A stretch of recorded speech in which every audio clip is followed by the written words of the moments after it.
কি আছে এই কোরআনে? কোরআন কি বলে দেখেন, ন্যায় বিচারের জন্য দৃঢ়ভাবে দাঁড়িয়ে যেতে হবে। সূরা নিসা আয়াত নম্বর 135। মৃত ব্যক্তির সম্পদ তার পরিবারের মধ্যে সুষ্ঠু বন্টন, এটা আছে 4 নম্বর সূরা নেসার 7 নম্বর আয়াতে। সদা সত্য কথা বলতে হবে, এটা আছে 33 নম্বর সূরার আল আজহারের আয়াত নম্বর 70-এ। এতিমের সম্পদ গ্রাস করা যাবে না, এটা আছে 4 নম্বর সূরা নেসার 10 নম্বর আয়াতে। এতিমকে রক্ষা করতে হবে, এটা আছে 2 নম্বর সূরা বাকারার 220 নম্বর আয়াতে। অপরের সম্পদ অন্যায়ভাবে গ্রাস করা যাবে না, এটা আছে সূরা নেসার 29 নম্বর আয়াতে। মানুষের মধ্যে বিরোধ নিষ্পত্তি করতে হবে, এটা আছে 49 নম্বর সূরা হুজরাতের 9 নম্বর আয়াতে। সন্দেহ সবসময় এড়িয়ে চলতে হবে, এটা আছে 49 নম্বর সূরা হুজরাতের 12 নম্বর আয়াতে। গুপ্তচর বৃত্তি ও কুৎসা রটনা করা যাবে না, অর্থাৎ গীবত করা যাবে না, এটা আছে 49 নম্বর সূরার হুজরাতের 12 নম্বর আয়াতে। আল্লাহর বিধান মতে বিচার করতে হবে, এটা আছে 5 নম্বর সূরা মায়েদার 43, 44, 45, 47 নম্বর আয়াতে। সাদাকাত অর্থাৎ সম্পদ সঠিকভাবে ব্যয় করতে হবে, এটা আছে 57 নম্বর সূরা আর 7 নম্বর আয়াত, অর্থাৎ সূরা হাদিদের 7 নম্বর আয়াতে। দারিদ্রকে খাবার খাওয়াতে হবে, এটা আছে 107 নম্বর সূরা আর 1 থেকে 3 নম্বর আয়াত পর্যন্ত, অর্থাৎ 1 থেকে 3 পর্যন্ত। অভাবীদের অভাব দূর করতে হবে, এটা আছে 2 নম্বর সূরা বাকারার 273 নম্বর আয়াতে। অপব্যয় করা যাবে না, এটা আছে 17 নম্বর সূরা বনী ইসরাইলের 26 এবং 27 নম্বর আয়াতে। খুঁটা দিয়ে দানকে নষ্ট করা যাবে না, এটা আছে 2 নম্বর সূরা বাকারার 264 নম্বর আয়াতে। অতিথিকে সম্মান করতে হবে, এটা হলো 51 নম্বর সূরা দারিয়াতের 26 নম্বর আয়াতে। নিজে না জেনে অন্যকে কিছু বলা যাবে না, এটা আছে 2 নম্বর সূরা বাকারার 44 নম্বর আয়াতে। এখানে কিছু কথা বলতেই হবে বন্ধুরা, নইলে কিন্তু পরিপূর্ণ হবে না।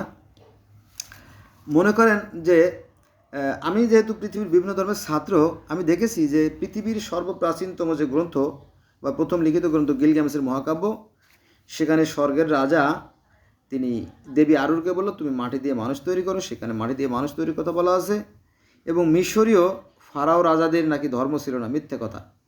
ফারাও রাজারাও এক নিরাকার ঈশ্বরে বিশ্বাস করত, যাকে বলতো রা। এ ব্যাপারে সকল আলেমরাই মিথ্যে বলে, আমাদেরকে সত্যকে জানতে দেয় না। তারাও একজন নিরাকার সৃষ্টিকর্তাকে মানত, যাকে রা বলা হতো। এবং সেই রা কী করলো,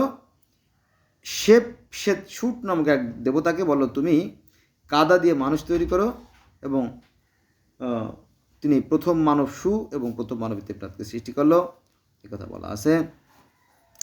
তারপরে আমরা যদি গ্রিক ধর্মে যাই, Greek around the world famous organization তো না, রিলিজিয়ন আর কি। গ্রিক আলেকজান্ডারের কথা শোনে নাই এমন লোক পৃথিবীতে পাবেন না। তো সেই গ্রিক ধর্মেও মাটি দিয়ে মানুষ তৈরির কথা বলা আছে, কারণ স্বর্গের রাজা জিউস এপিমিথিউস এবং প্রমিথিউসকে বলো যে তোমরা সৃষ্টি করো। প্রমিথিউস জীবজন্তু, গাছপালা, লতা পাতা, গাছগুলো এগুলো সৃষ্টি করলো, এপিমিথিউস আর কি। আর প্রমিথিউসকে বললো তুমি মাটি দিয়ে মানুষ তৈরি করো। এবং প্রমিথিউস মাটি দিয়ে মানুষ তৈরি করলো। মানুষ তৈরি করা শেষ হয়ে গেলে তিনি স্বর্গের রাজা জিউসকে বলল যে হে ঈশ্বর, মানুষ তৈরি করা শেষ।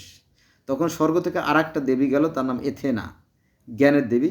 তিনি গিয়ে সেই মানুষের ভিতরে প্রাণ সঞ্চার করলে তাকে সজীব করে তুললেন, যেমন আদমকে আল্লাহ পাক সজীব করে তুলছিল, এটা আর কি।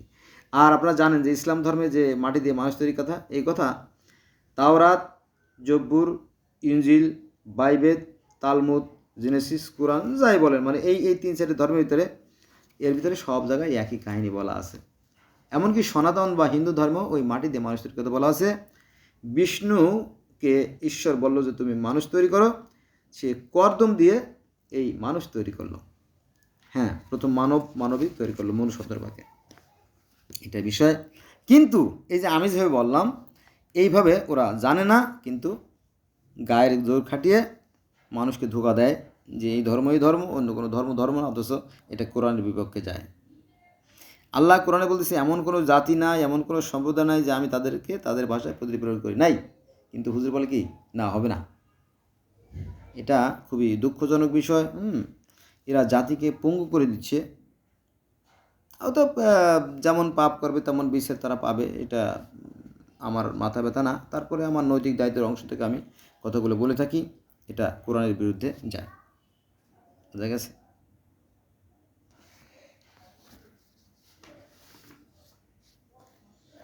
তো বন্ধুরা, আজকে এই পর্যন্ত রইল। সবাই ভালো থাকবেন।